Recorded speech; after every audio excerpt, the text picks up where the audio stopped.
Installing Python. Let's begin by installing Python. The steps depend on your operating system.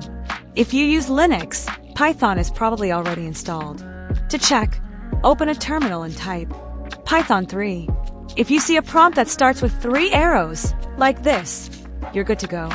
If not, install Python using your system's package manager. On Ubuntu or Debian, for example, type sudo apt install Python 3. If you use Windows or Mac OS, go to python.org/downloads.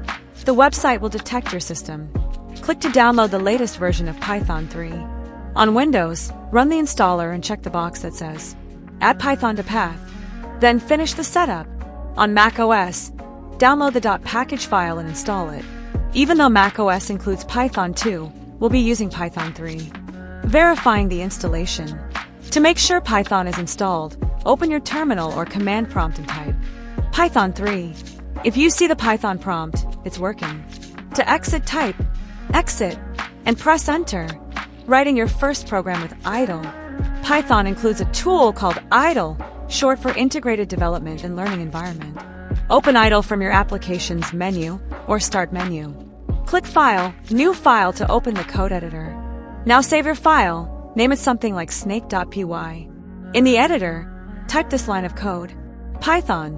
Copy. Edit. Print. Hisses. Use straight quotes, not curly ones, or Python won't recognize them. Save the file, then click Run Module. If everything's correct, you'll see this in the shell. Hisses. Congratulations. You just ran your first Python program. Running it again. To run it again later, open idle. Click File Open. Select your file. Press F5 to run. And now the module test of this unit. See you in the next one. Fixing common errors.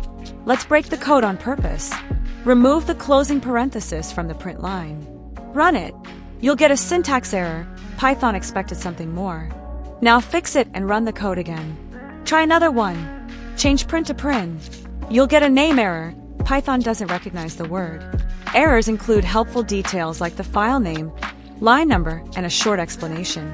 Learning to read these messages is a big part of programming.